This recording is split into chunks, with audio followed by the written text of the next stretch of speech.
2, 1. Hello everybody, welcome to Story Time today. Today's story is Grandad's Teeth by Rod Clement, and I chose this because it's one of my favourite stories. I hope you enjoy it. Grandad's Teeth by Rod Clement. Help! I've been robbed! We heard Grandad shouting. If it's a disaster, come quickly! He was still shouting as Mum, Agatha and I ran up the stairs. Grandad's room was a mess, but to be honest, it was always a mess. He blamed Gump, his old dog, but Gump looked too old to make much of a mess to me. What was taken? Gasped Mum. Your video? Your television? Not your gold-plated golfing trophy? No, said Grandad. If much more serious, if my teeth, they've been stolen. Grandad normally kept his teeth in a glass of water by the bed. The glass was still there, but the teeth were missing. You haven't swallowed them by mistake, have you? Asked Mum. Of course not, replied Grandad. Those teeth were special, handmade by the finest Swiss craftsmen. Agatha looked at Mum and whispered, Why is Grandad talking so funny? You see how serious this is? Moaned Grandad. I may never speak the same again. Are you sure you've looked everywhere? Asked Mum. Under the bed, behind the cupboard, in all the drawers. Yes, replied Grandad with tears in his eyes. I've looked everywhere. Mum called the police. Inspector Rate looked grave. Oh, we've made a thorough search of the room and house, but we've found nothing at all. No teeth, no clues. Everyone was at home at the time of the theft, so how the thief got in and out without being seen is a mystery. Can you give us a description of the stolen articles, Mr. Pertwhistle? Grandad frowned, rubbed his chin, then looked closely at the inspector. Could you smile, please? He asked. Smile? Yes, a nice big smile. Inspector Rate grinned sheepishly. No, shouted Grandad angrily. I mean really smile. Inspector Rate smiled broadly. Grandad leaned forward, tapped the inspector's teeth with his finger and growled suspiciously. They look just like those. The inspector looked shocked. I've had these for years. The inspector took us all down to the station for further investigation.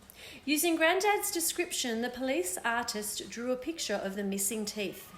They put up our wanted posters with the others. We made copies and put them up all over town. Inspector Rate rounded up the usual suspects and took them in for questioning. All of them were asked to smile. Most of them had missing teeth as well, but just one or two, not the whole set. They even brought in Grandad's unfriendly neighbour, Mrs Carbuncle, because her own teeth didn't fit. But Grandad didn't recognise her or the teeth in the police lineup. I've never seen her smile before, he explained to the inspector. After several days, the inspector had to admit that no teeth had been found, no thief had been caught, and no clues uncovered. Grandad suspected everyone, especially anyone who didn't smile. Soon the whole town was smiling at him. Although he never smiled back, he had nothing to smile with. Mum even got a call from one of those TV shows, Unsolved Crimes. They came to the house in a helicopter. We had to reenact the whole thing. When Grandad was interviewed, he asked the presenter, Pearl White, if he could borrow some of her teeth. After all, he mumbled, you have more than enough. Grandad rang Switzerland to find out how much a new set of teeth would cost. He was so shocked when he found out that he dropped the phone. The only way we could ever afford it, he joked to Mum, was to sell the house. Grandad thought that was a good idea. Who needs a house anyway? He moaned. It doesn't help you chew your food. To cheer him up, we all took Grandad to the fun park. It was a disaster. He took one look at the front entrance and burst into tears. Everyone watched Unsolved Crimes, but no one rang the inspector, and the crime remained unsolved. Some spare teeth were left in the letterbox, but none of them fitted properly. People began locking their doors at night, imagining a teeth thief loose on the streets. No one knew who would be next. Fear gripped the town. The thief had to be caught, and soon.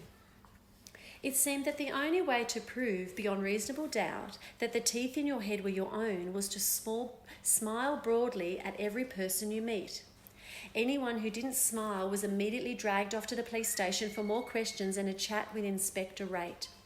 So everyone began smiling at everyone else, all the time, everywhere, even at funerals. Because of Grandad's teeth, the whole town was beginning to suffer. Tourists, seeing the endless sea of smiling faces, were too scared to get out of their cars. After a while, they stopped coming altogether. Dad's cafe, like the rest of the town, was losing business. The mayor called an emergency meeting. That night, for the first time that anyone could remember, the church hall was full.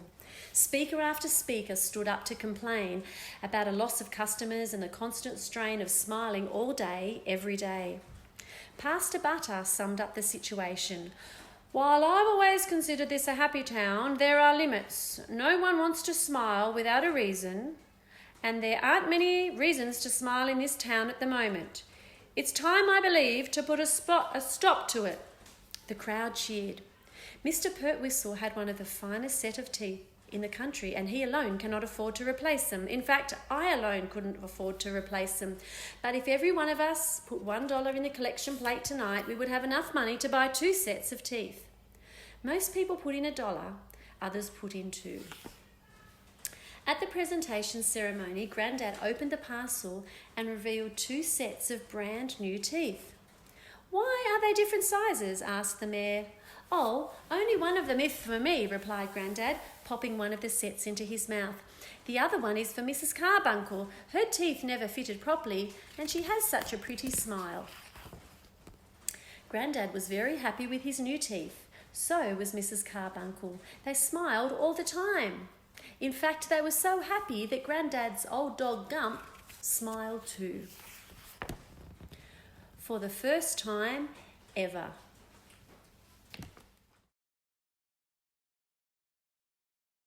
Hi everyone, I hope you enjoyed Grandad's teeth. If you'd like to draw a picture or write and tell us your favourite part in the story and send it into school, that would be great. Thanks!